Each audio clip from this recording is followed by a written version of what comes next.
Bonjour à tous, c'est parti pour une nouvelle semaine de football, trêve internationale, fin des qualifications pour l'Euro 2024. Donc dans cette vidéo, je vais vous analyser toute la carte de jeudi soir. 9 matchs au programme, 9 analyses, un prono par match et à la fin de cette émission, un combi à 2,17 pour essayer au moins de doubler la mise. Si ce n'est pas encore fait, je vous invite à vous abonner et à liker la chaîne. Toutes les semaines, on analyse tous les championnats, toutes les coupes d'Europe et on travaille même, comme vous le voyez, pendant les trêves internationales. Il y aura bien évidemment des vidéos spéciales, équipe de France, etc., etc. Donc si vous aimez le ballon, c'est vraiment l'endroit où il faut être. On vous attend. Pour jouer sur cette carte de jeudi, je vous propose de parier sur Winamax puisque l'opérateur double votre premier dépôt. Mécanique plutôt simple, vous déposez 100 euros et l'opérateur vous offre instantanément 100 euros de free bet, des crédits de jeu non retirables pour vous lancer dans le monde des paris avec une bankroll de 200 euros. Si vous êtes intéressé, le lien pour rejoindre Winamax est bien évidemment juste en dessous dans la description de cette vidéo. Et on en reparle à la fin avec mon ticket. En attendant, on rentre dans les matchs de ce jeudi. Alors, on commence avec un alléchant Azerbaïdjan-Suède. Je vous propose l'Azerbaïdjan ne perd pas ou perd de 1, c'est coté à 1,50. Match un peu piège puisque les deux équipes sont d'ores et déjà éliminées et qu'il n'y a plus d'enjeu. Après, ce que je vois, c'est que l'Azerbaïdjan est quand même relativement solide sur ses terres. Sur les éliminatoires, on a un nul, un partout contre l'Estonie et deux défaites 1-0 à chaque fois contre la Belgique et l'Autriche qui occupent actuellement les deux premières places de ce groupe. Plus globalement, l'Azerbaïdjan n'a pas perdu à la maison par plus d'un but d'écart depuis 9 matchs.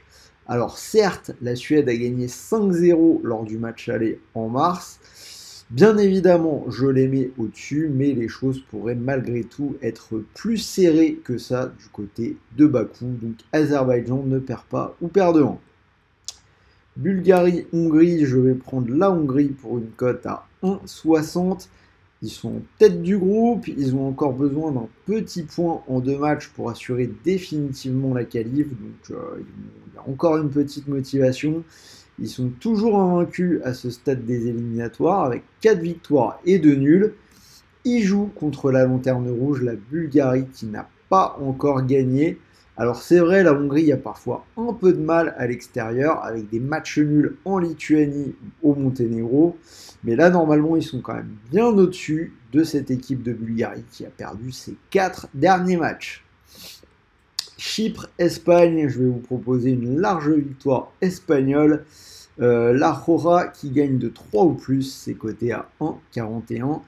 Chypre, c'est 7 matchs dans ses éliminatoires, 7 défaites, 2 buts marqués, 25 encaissés. En plus, alors ils prennent vraiment des cartouches. Les derniers matchs, 4-0 en Géorgie, 4-0 contre la Norvège. Lors du match aller, ils avaient pris 6-0. En face, l'Espagne, c'est 4 victoires de suite dans ses éliminatoires. Eux aussi, ils ont mis des gros scores, mais en leur faveur. 7-1 en Géorgie, ou donc 6-0 lors du match aller. Je ne vois pas pourquoi ils trembleraient dans ce match-là. Estonie-Autriche, petite cote, mais normalement victoire facile pour l'Autriche à 1,25. Dans ce groupe, l'Autriche a perdu des points contre la Belgique, match nul à l'aller, 1 partout, puis défaite à domicile, 3-2. Mais pour le reste, ils ont gagné les 5 autres matchs, alors que l'Estonie a perdu ses 4 derniers matchs dans ses éliminatoires sans marquer le moindre but. Géorgie-Écosse, peut-être l'un des matchs les plus serrés de cette carte de jeudi soir. Malgré tout, je vais aller sur l'Écosse qui a une jolie cote à 2,15. On est au-dessus du doublement de mise.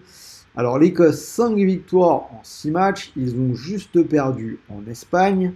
Dans le match aller, ils ont gagné 2-0 chez eux. Après, récemment, ils ont pris 2 grosses défaites dans des amicaux contre l'Angleterre et contre les Bleus. En plus, ils sont d'ores et déjà qualifiés, mais quand même, ils sont au-dessus de la Géorgie, qui a gagné ses matchs contre Chypre, mais ça a quand même été relativement compliqué pour tout le reste. Liechtenstein, Portugal, alors pas grand chose à parier sur ce match-là. Bien évidemment, la question est de savoir dans quelle proportion le Portugal va l'emporter. Alors je suis parti sur un handicap en faveur du Liechtenstein. Donc le Liechtenstein ne perd pas ou perd de 5 ou moins. C'est coté à 1,31. Alors 5 buts de marge, hein, c'est quand même pas mal. Le Portugal est déjà assuré de finir premier, donc pas vraiment d'enjeu. L'idée pour eux, ça va être surtout de ne pas se blesser ni de trop se fatiguer. Il y a eu 4-0 au match aller où ils étaient à domicile, donc le pari serait passé. Et au final, on a une équipe du Liechtenstein qui perd tous ses matchs, mais pas toujours tant que ça sur des scores fleuves. Et en général, quand c'est le cas, ils s'accrochent quand même jusqu'à la mi-temps. On a vu si vous pouvez voir qu'au match aller, à la mi-temps, le Portugal menait seulement 1-0. Ça va peut-être faire tourner un peu. Bref, on pourrait avoir une victoire 3 ou 4-0, mais peut-être pas plus. Donc je me donne une petite marge. Le Liechtenstein avec 5 buts d'avance à 1,31. Ça me paraît raisonnable. Luxembourg-Bosnie, je vais vous proposer la double chance en faveur du Luxembourg. C'est coté à 1,44. La Bosnie n'a plus rien à jouer dans ce groupe et cela se voit puisque Dzeko et Pjanic ont été laissés au repos sur ce rassemblement. Le Luxembourg a encore vaguement une chance de se qualifier, mais il faut tout gagner, donc il y aura une motivation de leur côté. Ils ont déjà gagné 2-0 lors du match aller et depuis le mois de mars, la Bosnie n'a gagné que contre le Liechtenstein.